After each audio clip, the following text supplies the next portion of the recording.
اعوذ باللہ من الشیطان الرجیم بسم اللہ الرحمن الرحیم الحمد للہ الذی لا یبلغ مدحتہ القائلون ولا یحصی نعماءہ العادون ولا یعدی حقہ المجتہدون الذی لیس لصفتہ حد محدود ولا نعت موجود ولا وقت معدود ولا أجل ممدود فطر الخلائق بقدرته ونشر الرياح برحمته والصلاة والسلام على الرسول المسدد المصطفى العمجد المحمود الأحمد سیدنا و مولانا و مولا الکونین جد الحسن والحسین عانی ابو القاسم محمد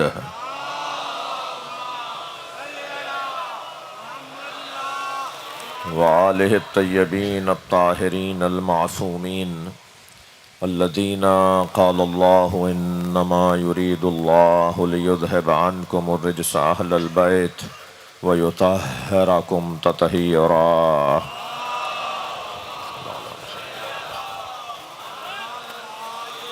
وَلَعْنَةُ اللَّهِ عَلَىٰ أَعْدَائِهِمْ أَجْمَعِينَ مِنْ يَوْمِ عَدَاوَتِهِمْ إِلَىٰ قِيَامِ يَوْمِ الدِّينِ أما بعد قال الحكيم في قرآن الكريم بسم الله الرحمن الرحيم وَلَوْ اتَّبَعَ الْحَقُّ أَهْوَاءَهُمْ لَفَسَدَتِ السَّمَاوَاتُ وَالْأَرْضُ وَمَنْ فِيهِنَّ صلوات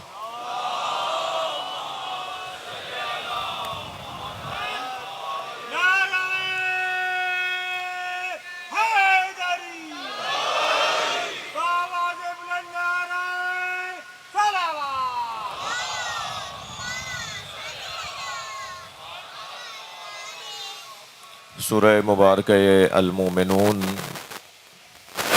آیت نمبر 71 پروردگار عالم اپنے کلام میں حق کی عظمت کو بیان کر رہا ہے۔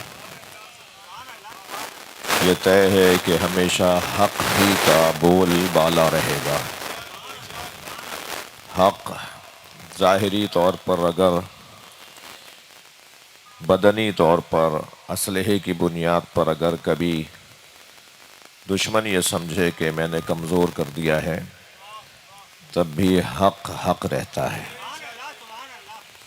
وَلَوْ اتَّبَعَ الْحَقُّ أَهْوَاءَهُمْ، اگر حق نے ان کی خواہشات کی پیروی کر لی ہوتی، لَفَسَدَتِ السَّمَاوَاتُ وَالْأَرْضُ وَمَنْ فِيهِنَّ، تو جو کچھ آسمانوں زمینوں اور ان دونوں کے درمیان ہے سب برباد ہو جاتا۔ سب اپنی جگہ رکا ہوا ہے، صبح سانس لے رہی ہے، شام آرام کر رہی ہے، کچھ نہیں بگڑا، کوئی تباہی نہیں آئی، کوئی بربادی نہیں آئی، آسمان نہیں گرا، زمین نہیں پھٹی، تو مان لیں کہ حق نے کسی کی بیعت نہیں کی۔ صلوات ہدیہ کریں نبی کی ذات پر۔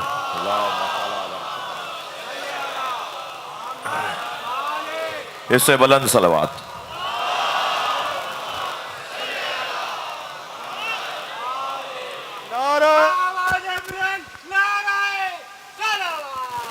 اللہم صل علی محمد وعلی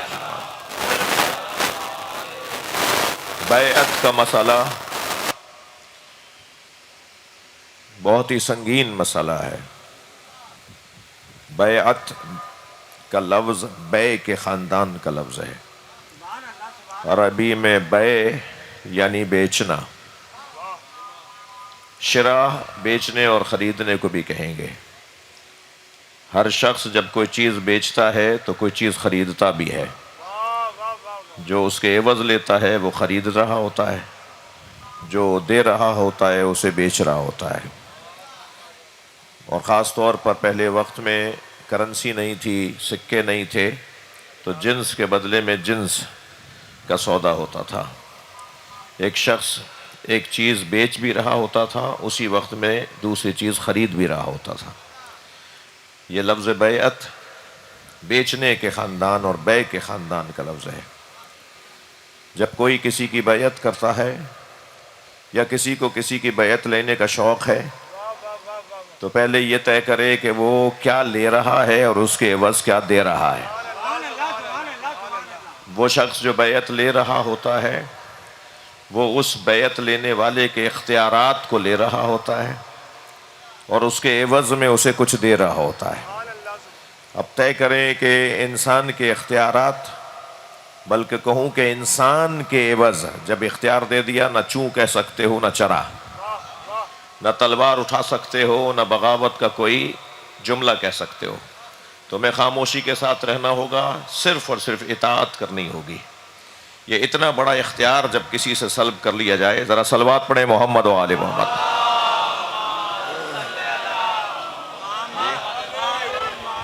نعرہ تکبیر، نعرہ رسالت، نعرہ حیدری، برائے خوشنودی امام زمانہ علیہ السلام بلندتر سلام۔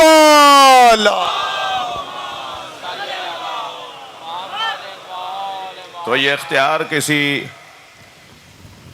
بقر اور حمار سے نہیں لیا جا رہا، یہ اختیار انسان سے لیا جا رہا ہے۔ اور اس پوری کائنات میں سب سے زیادہ محترم وجود اگر کوئی ہے تو وہ انسان ہے۔ اللہ نے تمام مخلوقات کو جس کی خدمت میں رکھا ہے وہ انسان ہے۔ انسان کو سب سے زیادہ مکرم قرار دیا ہے۔ انسان کو بنانے کے بعد اس نے اپنے آپ کو مبارکباد دی ہے۔ انسان کو بنانے کے بعد اس نے اپنے تکبر کا اعلان کیا ہے۔ وہ اللہ اکبر ہے ہی اس وجہ سے، توجہ رہے، وہ پہاڑوں کے بنانے پر اکبر نہیں ہے، وہ زمین کے پھیلانے پہ اکبر نہیں ہے، وہ حتیٰ فرشتوں کے بنانے پر اکبر نہیں ہے، وہ انسان کو بنانے پر اکبر ہے۔ وہ اللہ اکبر ہے ہی اس لیے کہ اس نے انسان جیسا وجود بنایا ہے۔ تو جسے اتنا کرامتوں کے ساتھ بنایا ہو، شرفوں کے ساتھ بنایا ہو، جس کا مقام اتنا زیادہ ہو کہ اس سے وہ محبت کا اعلان کرتا ہو، میں 70 ماؤں سے زیادہ تم سے پیار کرتا ہوں، ایک ایسا وجود کہ جس کا سب سے زیادہ مقام اور منزلت ہو، وہ اگر اپنے آپ کو بیچ رہا ہو تو سوال یہ ہے کہ کس کے ہاتھوں بیچ رہا ہے؟ وَلَوْ اتَّبَعَ الْحَقُّ أَهْوَاءَهُمْ لَفَسَدَتِ السَّمَاوَاتُ وَالْأَرْضُ، اگر حق نے ان کی خواہشات کی پیروی کر لی ہوتی تو سب برباد ہو جاتا، سب تباہ ہو جاتا۔ اس آیہ کریمہ کو ذہن میں رکھتے ہوئے، یہ نویں مجلس ہے جس میں میں اس آیت کی تکرار کر رہا ہوں، ہم مسلسل اس بات کو بیان کرتے رہے کہ یاد رہے کہ حق اگر پھٹے کپڑوں میں بھی ہو، حق اگر پھٹے بوریے پر بھی بیٹھا ہو، حق کا گھوڑا اور اس کی سواری اگر لاغر بھی ہو، تو یہ نہ سمجھا جائے کہ وہ غریب ہے، یہ تو اس نے خود اختیار کیا ہے، اسے یہ چیز پسند ہے، ورنہ اگر وہ مسلح کا کونا اٹھائے تو نعمتوں کے دریا بہہ رہے ہوتے ہیں، اگر وہ کسی پہاڑ کی طرف اشارہ کرے تو وہ سونے میں تبدیل ہو جائے۔ بھائی پہاڑوں کو اور ذروں کو سونے میں اور جواہرات میں بدلنا بھی ہنر ہے، لیکن جو سلمان کو سلمان محمدی بنا دے،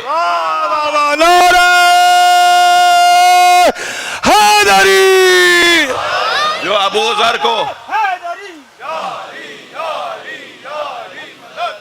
جو بے ذر کو ابو ذر بنا دے، میں اگر ایک جملہ آپ کو ہدیہ کر دوں تو میرا مجمع میرے ساتھ توجہ کرے، جو علی کو علی بنا دے، وہ کسی اور کی بیعت کیسے کرے گا؟ وہ کسی اور کے آگے کیسے جھکے گا؟ لہذا یاد رہے کہ حق کبھی کسی کی پیروی نہیں کرتا۔ اب یہاں جو بیعت مولا علی کا کسی کی بیعت کرنا، امام حسین کا کسی کی بیعت کرنا، امام حسن کا کسی کی بیعت کرنا تو بہت بڑی بات ہے، بہت بڑی بات ہے۔ جن ہستیوں کو اللہ نے خود اپنے ہاتھوں سے بنایا ہے اور پھر ساری کائنات کو جن کے صدقے میں بنایا ہے، میری اور آپ کی تو مجھے معاف کیجئے گا کوئی حیثیت نہیں ہے، اللہ نے جب نبیوں کو نبی کے پسینے سے بنایا ہے تو ان ہستیوں کی بات ہو رہی ہے، کلنا محمد کی بات ہو رہی ہے، اس خانوادے کی بات ہو رہی ہے، یہ کسی کے آگے نہیں جھکیں گے۔ یہ کسی کی بیعت نہیں کریں گے. تاریخ کا کوئی صفحہ اگر آپ کو نہیں, آپ کو ہزاروں کتابیں بھی لا کے دکھا دے, تو اس آیت کی وجہ سے اسے سمندر میں بہا دیجیے گا. ان کتابوں کو سمندر میں بہا دیجیے گا. یہ آیت پکار پکار کے کہہ رہی ہے کہ حق کسی کی خواہشات کی پیروی نہیں کرتا. پھر علمی اعتبار سے بیعت یعنی بیچنا. علی تو علی ہیں, امام حسین تو امام حسین ہیں. عام مومن کو کوئی نہیں خرید سکتا, اس لیے کہ جب عام مومن کے خریدنے کی بات آئے گی, آپ محترم مومنین کے خریدنے کی بات آئے گی, تو سوال یہ آئے گا کہ اس کے بدلے میں ملے گا کیا؟ میری آپ کی قیمت کیا ہے؟ مومن کی قیمت کیا ہے؟ تھوڑا سا اور نیچے آئیے. ان ذرات کی, ان پودوں کی, ان حیوانات کی قیمت کیا ہے؟ یہ سب کوئی قیمت رکھنے والی چیزیں ہیں یا نہیں؟ ہر شخص کی, ہر وجود کی قیمت وہی ہے, توجہ, جو اس کا مقصد ہے. توجہ, ہر شخص کی قیمت اس کا مقصد ہے. مقصد ہر چیز کی قیمت ہے. مکھی کی قیمت, مچھر کی قیمت, اس جانور کی قیمت, ان پودوں اور پھولوں کی قیمت. اس گلاب کے پھول کی قیمت یہ ہے کہ یہ علم پر آ کے سج جائے, کیونکہ اس کا مقصد یہ ہے. اس پتھر کی قیمت یہ ہے کہ آپ کے میری ہاتھ کی انگشتری میں آ کے سج جائے. جب میرے اور آپ کے ہاتھ کی انگشتری میں آ کر یہ پتھر سجے گا تو اس پتھر کی قیمت ادا ہو گئی, اس لیے کہ اس کا ہدف پورا ہو گیا. صلوات پڑھیں ذرا محمد و آل محمد. بھائی بہت بڑا مجمع ہے, مل کے صلوات ادا کریں. نعرہ حیدری, نعرہ حیدری, نعرہ حیدری, باواز بلند نعرہ سلام.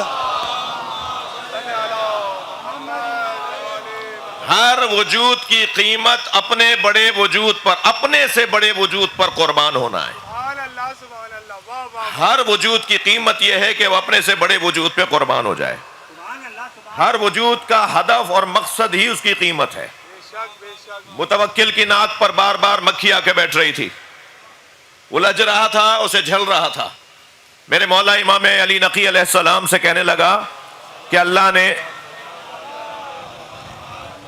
نے مکھی کو کیوں غل کیا ہے؟ الجھ کے کہنے لگا. حضرت نے فرمایا متکبروں کے غرور کو مٹانے کے لیے.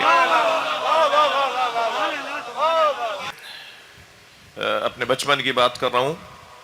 ہمارے ہاں ایک زری اٹھائی جاتی تھی جس کو شاید 100 لوگ اٹھاتے تھے. جی اگر زری ہیں ہم اپنے شانوں پر نہیں اٹھا سکتے تو پھر لانے کی بھی ضرورت نہیں ہے. حوصلہ شکنی کیجئے ان لوگوں کی کہ جو ٹھیلوں پر لاتے ہیں. صلوات پڑھیں ذرا محمد و آل محمد.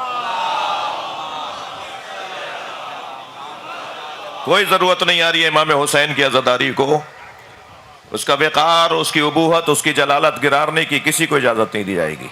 ایک بلند صلوات ہدیہ کریں.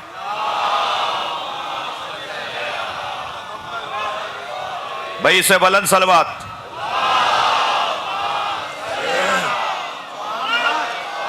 میں اپنے مضمون کا تتمہ پیش کر رہا ہوں آج کی مجلس میں. وقت بھی بہت تنگ ہو گیا ہے, مصائب بھی پڑھنے ہیں اور کچھ نکات کی طرف آپ کی توجہ بھی دلانی ہے.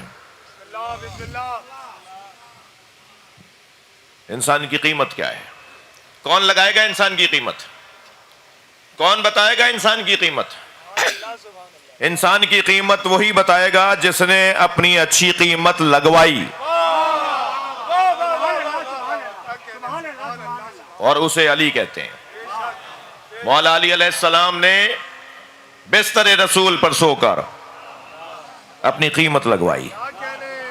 قرآن پکار کے کہہ رہا ہے کچھ لوگ ہیں جو اپنے آپ کو بیچتے ہیں اللہ کی مرضیوں کے بدلے.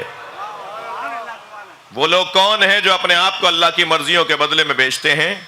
وہ ہے جو بستر رسول پر سویا. بڑے کاروبار کرنے والے کو, بڑی قیمت لگانے والے کو, بڑے بے اور شراء کے حامل کو, بڑے تاجر کو یہ حق ہے کہ وہ چھوٹے تاجروں کو لین دین سکھائے. لہذا بے اور شراء کے الفاظ قرآنی الفاظ ہیں. ان اللہ اشترى من المؤمنین انفسہم، یہ اشترا، یہ بے، یہ بیچنا، یہ قرآن کے الفاظ ہیں. کیا بیچ رہے ہیں اور کس کے عوض بیچ رہے ہیں؟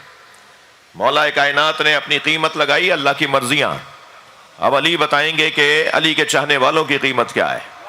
میں نے ایک جملہ کہا تھا، اسے تکرار کر رہا ہوں، علی مولا تو علی ہیں، حسین تو حسین ہے. عام مومن سے بیعت نہیں لی جا سکتی. کیوں؟ اس لیے کہ مومن کی قیمت جنت ہے، اور بیعت وہی لے سکتا ہے جو جنت دے سکتا ہو.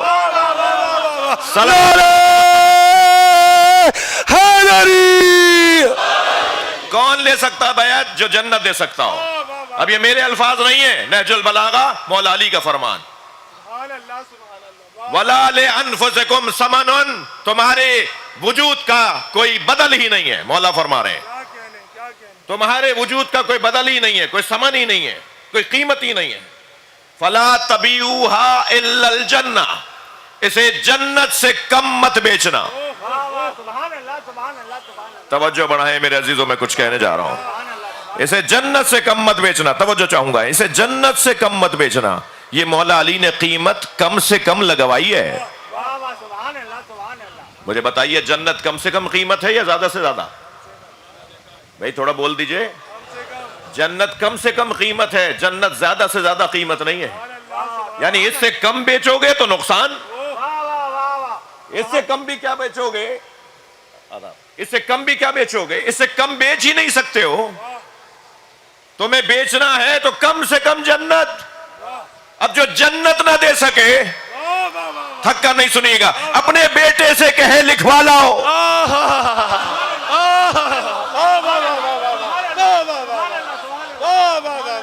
بیعت اس کی ہوگی.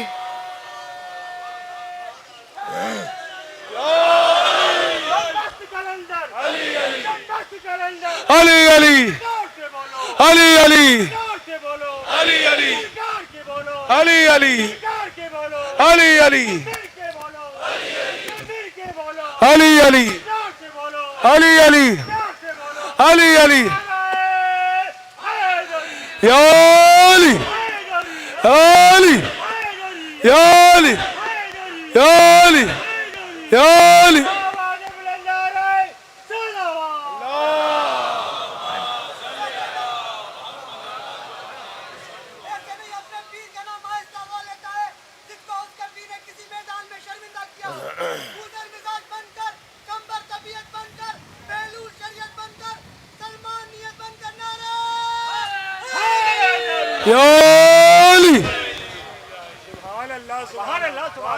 جنت سے کم سودا نہیں ہو سکتا. اب بیعت صرف اسی کی ہوگی جو جنت دے سکتا ہو. اور جنت دینے کا اگر کسی کے پاس پاور ہے تو وہ انہی کے پاس ہے جو جوانان اہل جنت کے سردار ہیں. انہی کے پاس ہے کہ جن کا نام جنت کے دروازے پہ لکھا ہوا ہے. جنت کے 8 دروازوں پر توحید، رسالت اور ولایت علی کا تذکرہ ہے. لا الہ الا اللہ بھی لکھا ہے، محمد الرسول اللہ بھی لکھا ہے، اور علی ولی اللہ بھی لکھا ہے. جب جنت کے دروازے پر کوئی پہنچے گا تو کم سے کم ان 3 عقیدوں کا حامل ہوگا. جنت میں جب تیز ہوا چلتی ہے تو صدائے سرسر نہیں کہلاتی، صدائے علی علی کہلاتی ہے. اس کی آواز علی علی کی آواز ہے. یاد رہے، اللہ نے جنت کو جن مخملی پردوں سے سجایا ہے ان پہ جو نگار لکھے ہیں وہ علی علی لکھا ہے. یہ میں حدیثیں سنا رہا ہوں آپ کو. جنت در حقیقت قسیم النار والجنہ کا تصور ایک مجلس میں ہم نے اس پہ کچھ بات کی ہے. وہ جو جنت اور دوزخ کا تقسیم کرنے والا ہے وہ ہے جو خاسف النعال ہے. پوچھ لیا صحابہ کرام نے، یا رسول اللہ وہ کون ہے؟ وہ کون ہے کہ جو محشر میں امام امت مصطفیٰ کا امام کہہ کر لایا جائے گا.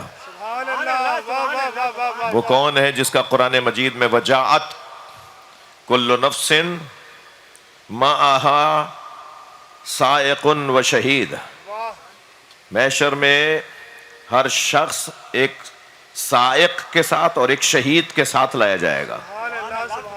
وہ سائق نبی کی ذات ہے اور وہ شہید علی کی ذات ہے۔ نعرہ حیدری۔ سرکار دو جہاں اپنی امت کو جنت کی طرف لے جا رہے ہوں گے اور امت کے آگے آگے ایک علمدار چل رہا ہوگا جسے صاحب اللواء کہا جاتا ہے، وہ امت کو جنت کی طرف لے جا رہا ہوگا۔ سیدہ نے بھی اپنا مہر جنت، امت کے لیے جنت قرار دیا ہے۔ یا اللہ میرا مہر یہ بنا دے کہ میرے بابا کی امت دوزخ میں نہ جائے۔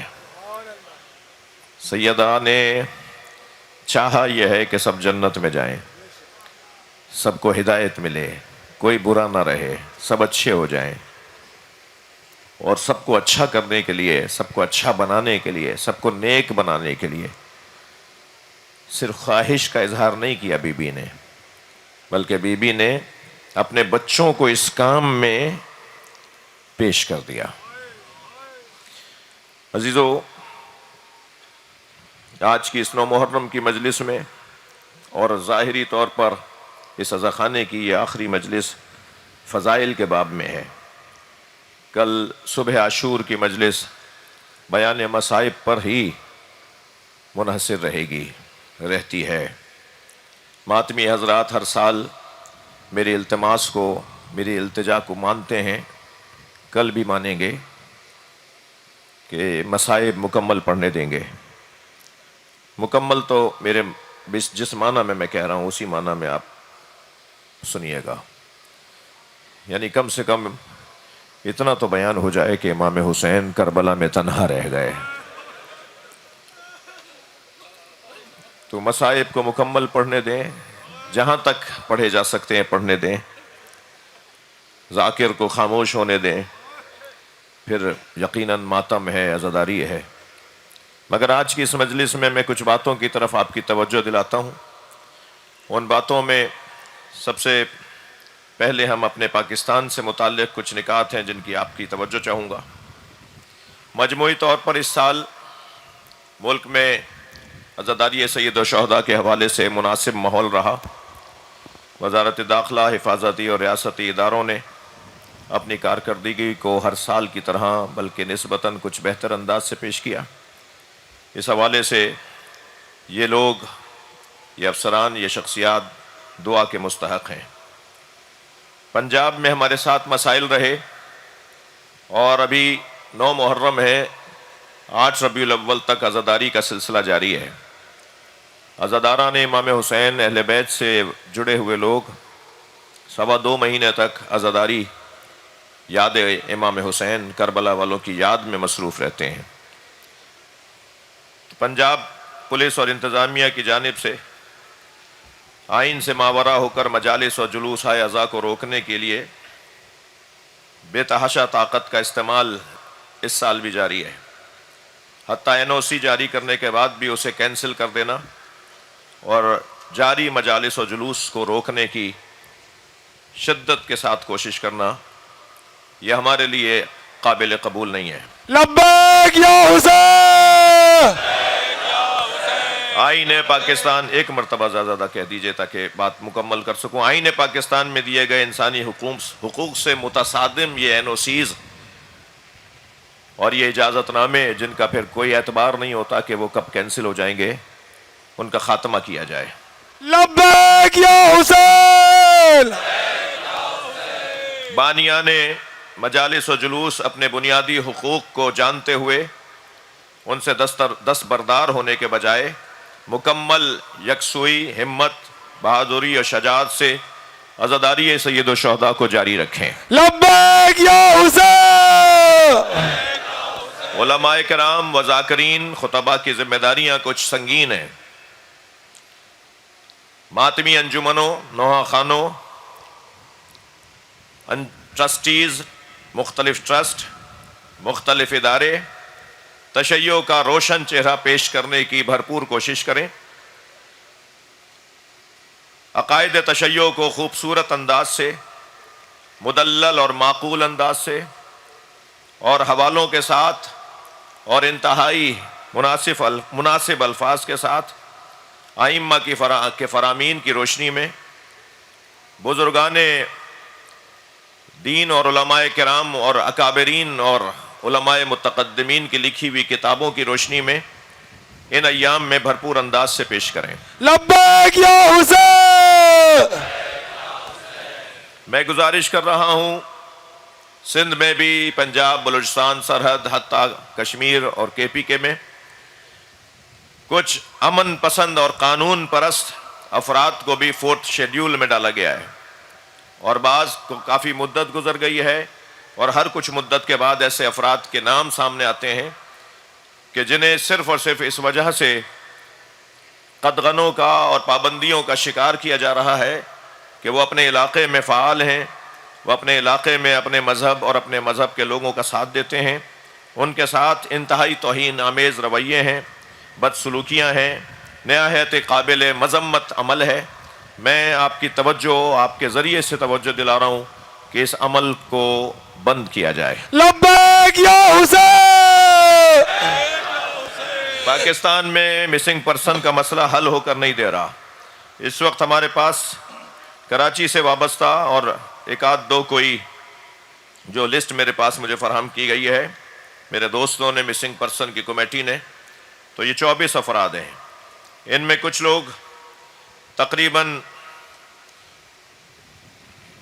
2017، 2016، 2015 سے غائب ہیں۔ میری خاص طور پر یہ جو 2015، 16، 17 سے غائب ہیں، 2018 سے غائب ہیں، یہ تقریباً بن رہے ہیں 12 افراد۔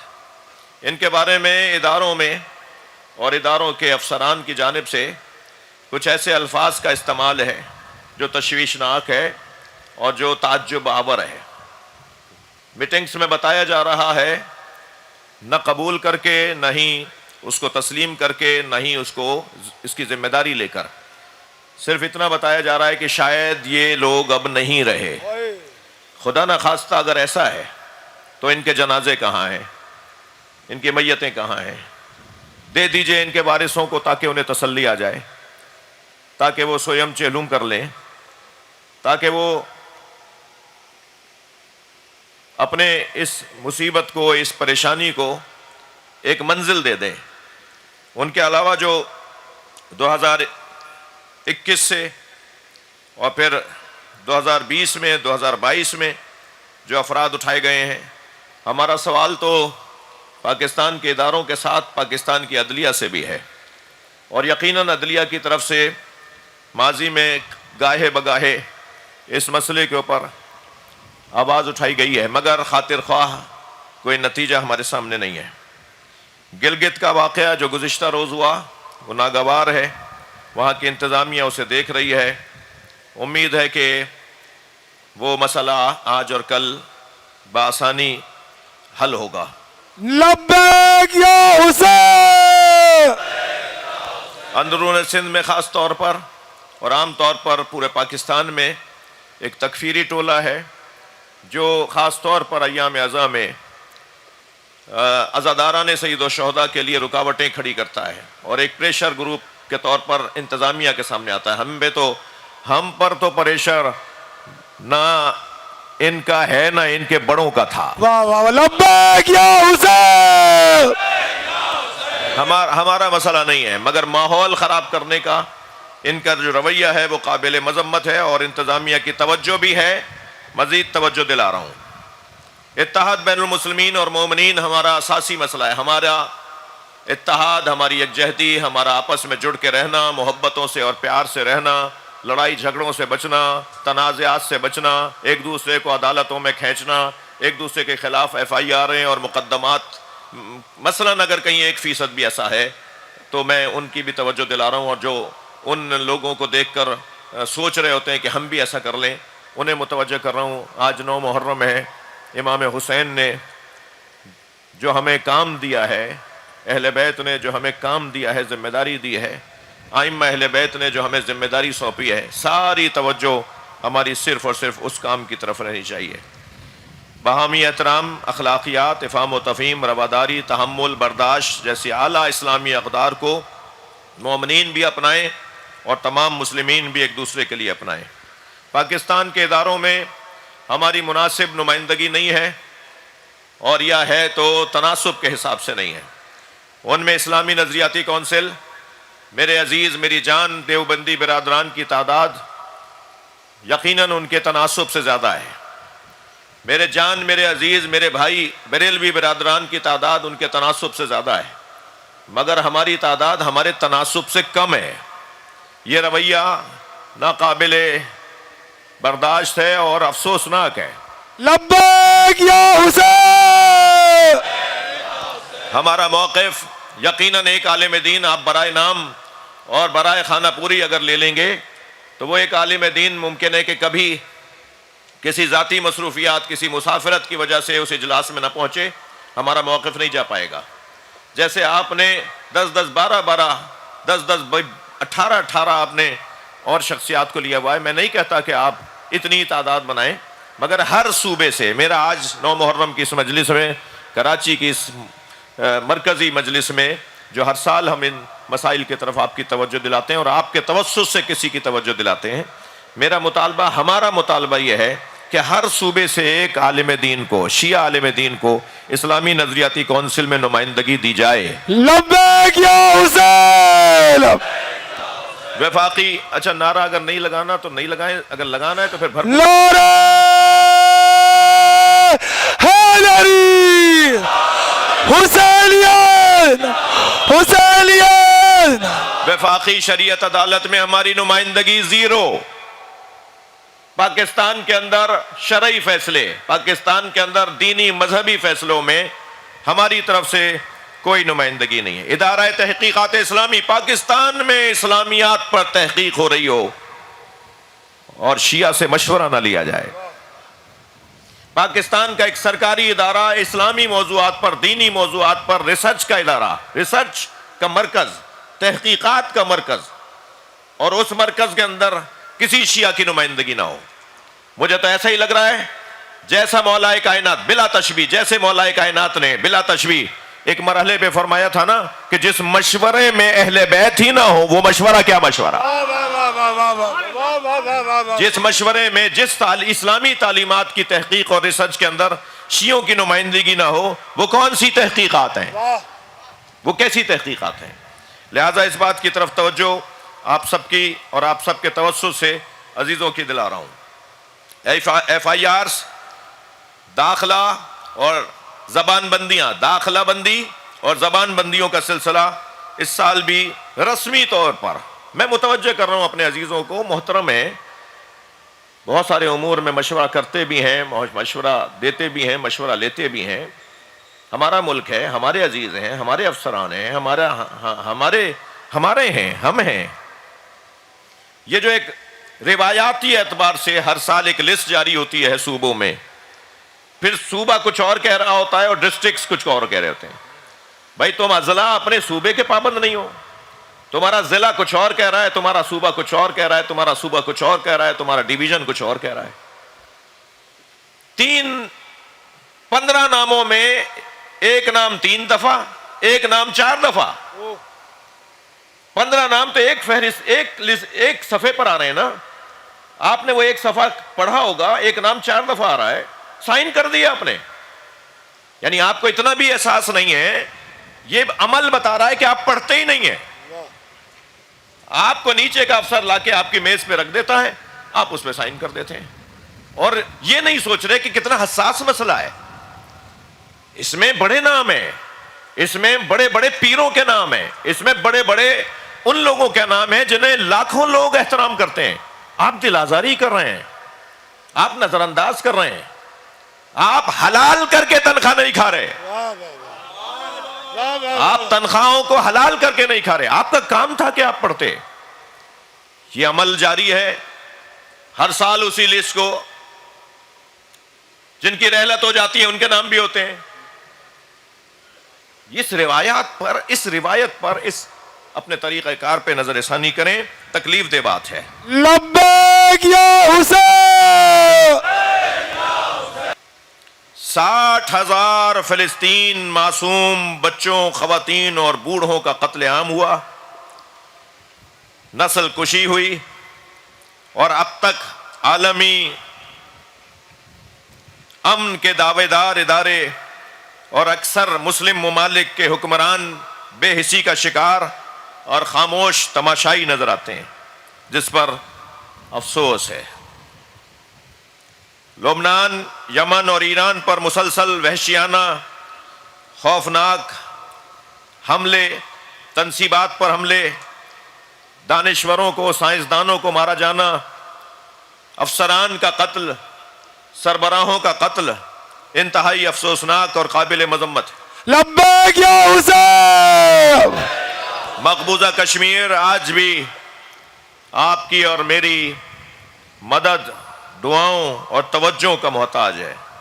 ہمارے پڑوسی ملک کی وہاں جارحیت اور ان کے ساتھ زیادتیاں قابل افسوس اور مسلمانوں کی بیداری کے لیے شاید اور توجہ کرنے کے لیے شاید ضروری سمجھتا ہوں کہ اس مسئلے کی طرف بھی توجہ کریں۔ نعرہ حیدری! عزیزان گرامی، میں آپ کی توجہات کا ممنون اور متشکر ہوں۔ 2-3 منٹ میں اذان شروع ہونے والی ہے، مجھے ایک بات اور فضائل کے باب میں کہنے دیجئے، اور پھر ہم اذان کا احترام کریں گے اور پھر چلیں گے کربلا۔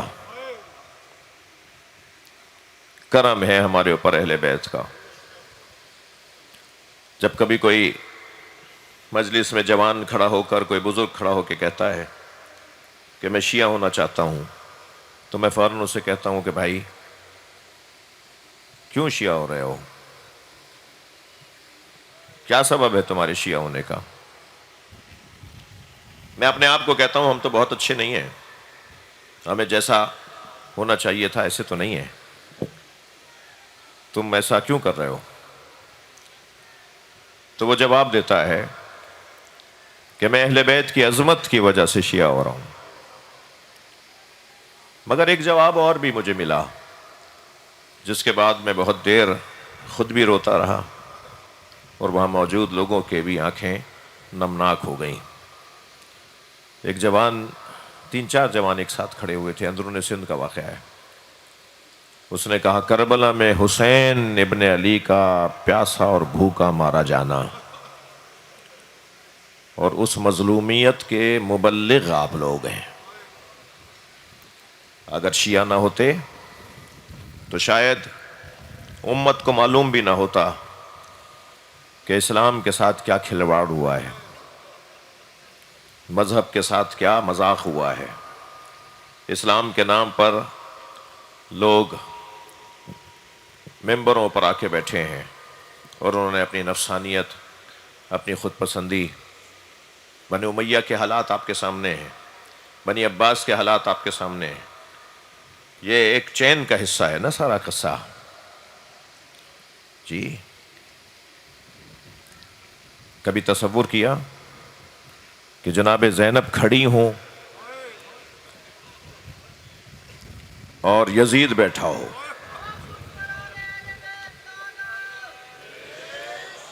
اذان ہوگی تو میں توقف اختیار کروں گا۔ کبھی تصور کیا کہ حسین کے سینے پہ سونے والی 4 سالہ بچی اس کے گلے میں رسی باندھی گئی ہو؟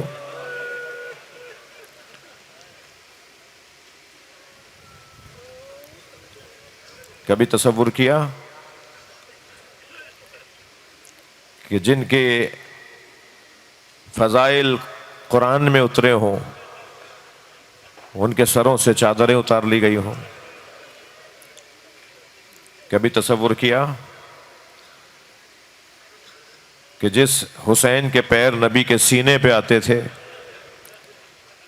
جی، کھڑا کر لیتے تھے امام حسین کو اپنے سینے پر، امام حسین کو نبی اپنے سینے پہ کھڑا کر لیتے تھے، میں جب پچھلے دنوں مولانا طارق جمیل کے گھر ان کے بیٹے کی تعزیت کے لیے گیا، شاید وہی موقع تھا، تو انہوں نے ایک چارپائی پر بہت خوبصورت بستر بچھایا ہوا تھا، بڑے خوبصورت گاؤ تکیے لگائے ہوئے تھے، اور کچھ موڑے اور کچھ کرسیاں بھی رکھی ہوئی تھیں۔ جب وہاں ہم قریب پہنچے تو میرا ہاتھ پکڑ کر زبردستی انہوں نے وہاں بٹھایا اور کہا آپ اہل بیت کی اولاد ہیں۔ ہماری فلاں کتاب کے اندر یہ روایت موجود ہے کہ حسین ابن علی ایک سفر سے لوٹے تو حضرت امام حسین کے لباس پہ گرد راہ تھی۔ جب حسین کا گھوڑا مدینے کے قریب پہنچا تو تمام اصحاب نکل کے باہر آئے حسین کے استقبال کے لیے۔ تو مولانا فرما رہے تھے کہ ان میں حضرت ابو ہریرہ بھی تھے۔ انہوں نے آگے بڑھ کر، جیسے ہی گھوڑا رکا، انہوں نے آگے بڑھ کر اپنے سر کا امامہ پکڑ کر کھینچا جو کھل گیا، اور پھر اپنے سر کے امامے سے حسین کے جوتے صاف کرنے لگے۔ تو مولانا یہ رو کر سنا رہے تھے کہ امام حسین نے ان کا ہاتھ روکا، کہا آپ میرے بابا کے دوست ہیں، آپ مجھ سے سن و سال میں زیادہ ہیں؟ تو انہوں نے کہا نہیں حسین، میں نے یہ پیر نبی کے سینے پہ دیکھے ہیں۔ آج ایک جوان کا ماتم ہے، چلیے میرے ساتھ ذرا کربلا چلیے۔ عاشور کا دن ہے، امام حسین کا مجاہد لشکر اپنی قربانی کے لیے تیار ہے۔ ساری رات اصحاب حسینی نے تیاری کی، کوئی قرآن پڑھتا رہا، کوئی نمازوں پر نمازیں اور سجدوں پر سجدے ادا کرتا رہا، کسی کی زبان پر مسلسل تسبیح کے کلمات، اور کوئی تو اس آیے کریمہ کا ورد کرتا رہا، من المومنین رجال صدقوا ما عہدوا اللہ علیہ۔ مومنین میں سے کچھ ہمت والے لوگ ہیں جو اپنے اللہ سے کیے ہوئے عہد کو پورا کرتے ہیں۔ فَمِنْهُمْ مَنْ قَضَى نَحْبَهُ، کچھ تو ہم سے پہلے اور ان سے پہلے گویا ان سے پہلے اپنے وعدے پورے کر گئے۔ وَمِنْهُمْ مَنْ يَنْتَظِرُ، اور کچھ انتظار میں ہیں کہ کب وعدہ پورا کریں۔ وَمَا بَدَّلُوا تَبْدِيلًا، اور یہ لوگ اپنے عہد سے ہاتھ نہیں اٹھاتے۔ ساری رات یہی عمل رہا۔ روایات میں ہے کہ ایسی آوازیں آ رہی تھیں کہ جیسے اجتماعی طور پر ذکر کی آواز آتی ہے۔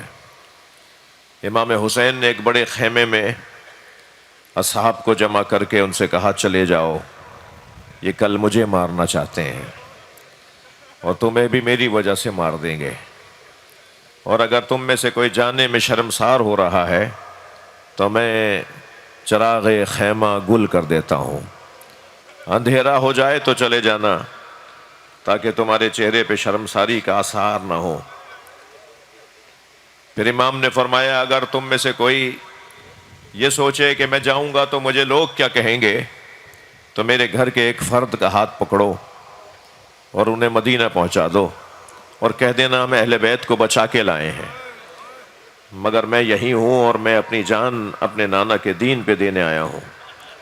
امام نے یہ کہہ کر چراغ خیمہ گل کر دیا، لیکن جب چراغ دوبارہ جلایا گیا تو تمام اصحاب اپنی اپنی جگہ کھڑے تھے، اور سب کی طرف سے نمائندگی کرتے ہوئے جناب حبیب ابن مظاہر نے فرمایا مولا اگر 70 مرتبہ مارے گئے اور پھر زندہ کیے گئے تو ہم آپ کا ساتھ چھوڑ کر نہیں جائیں گے۔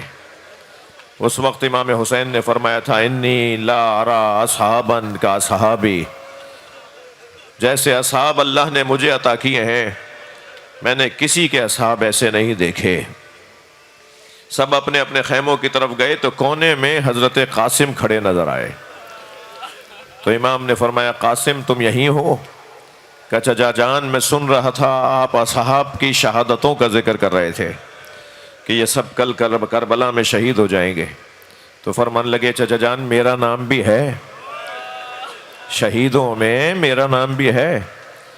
تو امام نے فرمایا قاسم تم تو بہت بڑے ہو، تمہارا چھوٹا بھائی علی اصغر بھی مار دیا جائے گا۔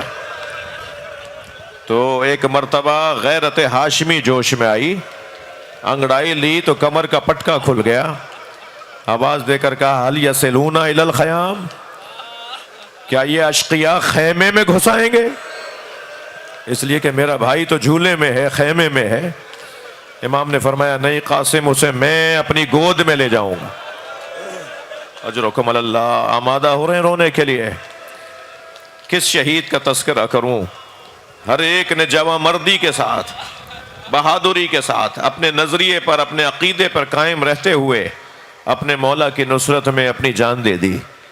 میں حضرت قاسم کے ٹکڑے ٹکڑے بدن کو یاد کروں یا حضرت عباس کے کٹے ہوئے بازوؤں کو؟ کوئی سوال تو کرے دل حسین سے، کوئی پوچھے تو صحیح قلب امام حسین سے کہ کیا گزری ہے سید الشہداء پر۔ کمر پکڑ پکڑ کے چل رہے تھے اور آواز دیتے جاتے تھے اب عباس تمہارے جانے سے میری کمر ٹوٹ گئی، میرے حوصلے ختم ہو گئے۔ عجیب منظر تھا جب امام حسین کو حضرت عباس نے آواز دی تھی تو آدھے رستے جاتے تھے اور پھر واپس آ جاتے تھے، پھر پلٹ کے آدھے رستے تک جاتے تھے، پھر واپس آ جاتے تھے۔ یہ ہو یہ رہا تھا کہ جب آدھے رستے تک جاتے تھے تو خیال آتا تھا اب بیویوں پہ حملہ ہوگا، اس لیے کہ ان کے پردے کا محافظ مارا گیا، اور پھر واپس آ جاتے تھے تو خیال آتا تھا میرا عباس مجھے بلا رہا ہے۔ اللہ نے غربت حسین، تیز رفتار دوڑتا ہوا گھوڑا رک گیا۔ امام نے راہوار سے پوچھا اے ذوالجناح تو آگے کیوں نہیں بڑھ رہا؟ تو اس نے ایک جانب اشارے کرنا شروع کیے۔ امام نے جب اس جانب دیکھا تو عباس کا کٹا ہوا بازو تڑپ رہا تھا۔ امام گھوڑے سے اترے، مستند مسائب پڑھ رہا ہوں، بزرگوں نے جو جملے لکھے ہیں۔ امام گھوڑے سے اترے، حضرت عباس کا بازو اٹھایا، پھر آگے بڑھے، پھر گھوڑا رک گیا، پھر اس نے ایک جانب اشارہ کیا، اب جو دیکھا تو دوسرا بازو نظر آیا۔ اب میں آپ رونے والوں سے، آپ عزاداروں سے سوال کروں کہ کیا سوچ رہے ہوں گے امام حسین؟ میرے بھائی کے دونوں بازو کاٹ دیے۔ اور کوئی اس ماں سے بھی تو پوچھے جو مدینے میں بیٹھی بار بار پکار رہی ہے کوئی بتائے میرا عباس کیسے مارا گیا۔ روزانہ جنت البقیع جاتی ہیں، اپنی انگشت شہادت سے 4 قبروں کے نشان بناتی ہیں، چاروں بچوں کے نام لکھ کر کہتی ہیں مجھے ام البنین مت کہا کرو۔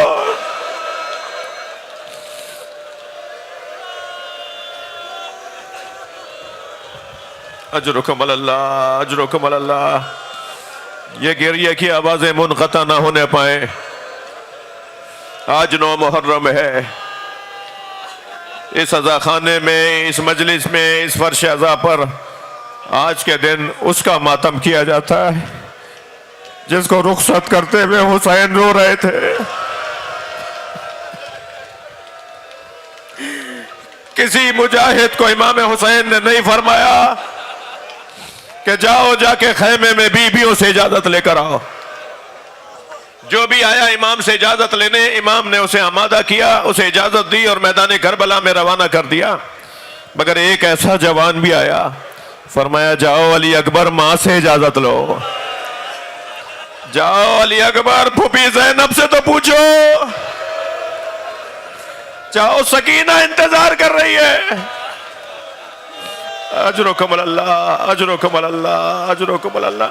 مارو اپنے سینے پہ ہاتھ مارو، اپنے چہرے پہ ہاتھ مارو۔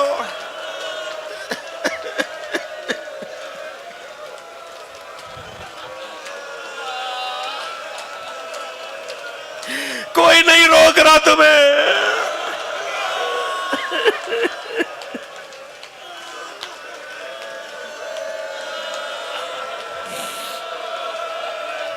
اجرکم اللہ، اجرکم اللہ۔ بیٹھ جاؤ میرے عزیز، بیٹھ جاؤ۔ مجھے اندازہ ہے ہر ایک سے یہ جملے برداشت نہیں ہوتے۔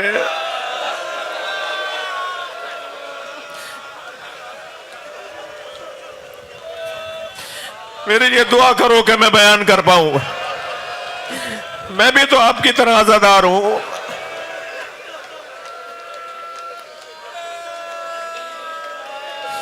آئے ہیں حضرت علی اکبر خیموں کے درمیان. پہلا امتیاز جناب علی اکبر کی شہادت میں یہ ہے کہ کسی شہید کو امام حسین نے خیموں کی طرف نہیں بھیجا، حضرت علی اکبر کو بھیجا. جاؤ علی اکبر اجازت لے کر آؤ. خیموں کے درمیان آ کے کھڑے ہو اور سلام کیا. السلام علیکم یا زینب، یا جاریۃ فضہ، یا سکینہ، یا ام رباب، یا ام لیلہ، هذا السلام سلام الآخر. یہ میرا آخری سلام ہے. جب آواز آئی نا یہ میرا آخری سلام ہے، ہر خیمے سے رونے کی آواز بلند ہوئے. ہر خیمے سے بیویاں باہر آئیں اور ایک خیمے میں علی اکبر کو لے گئیں. عجیب منظر لکھا ہے، کوئی شانے پہ سر رکھے کھڑی ہے، کوئی بازو تھامے کھڑی ہے، کوئی پیشانی کا بوسہ دے رہی ہے. عزادارو، اللہ مزید شان درجہ دی، اللہ ان کی قبر میں انہیں راحتیں عطا فرمائے. وہ فرماتے ہیں ایک بیوی ہے جو دامن نہیں چھوڑ رہی ہے. وہ کہتے ہیں یقیناً یہ کوئی چھوٹی بیوی ہے جو بار بار کہہ رہی ہے بھیا ارحم غربتنا. اجرکم اللہ، اجرکم اللہ. میرے اس دوست سے کہو یہ اپنے سینے پہ ہاتھ مارے. تم اس کے دوست ہو نا، اس کو کہو اپنے سینے پہ ہاتھ مارے، اپنے سر پہ ہاتھ مارے. اس کی کیفیت عزاداری کی ہمیں حکم یہ ہے کہ جب یہ کیفیت ہونے لگے تو یاد کرو اس مرحلے کو جن کے سامنے منظر گزر رہے تھے انہیں رونے نہیں دیا.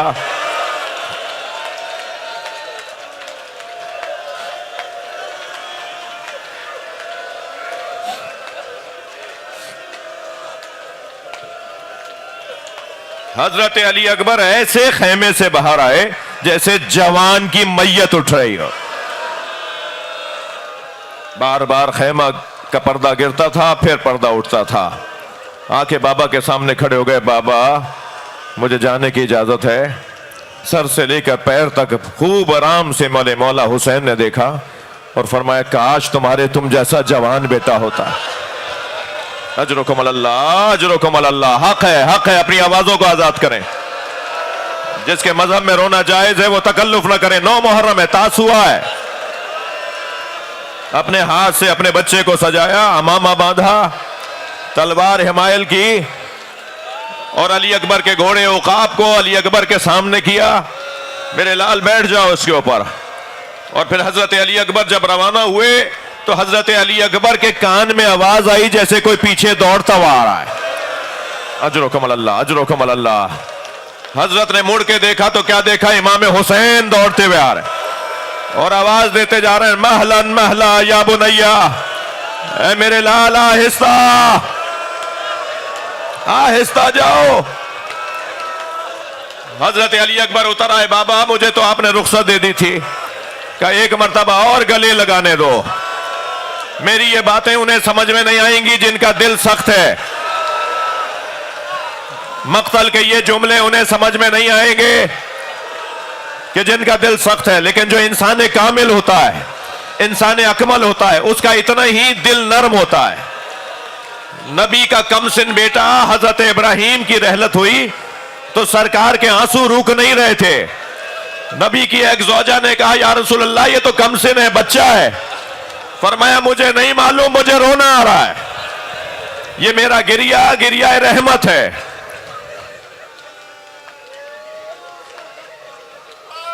حضرت حمزہ تو اچھی عمر کے تھے نا، ان کے سینے میں نیزہ مارا تھا.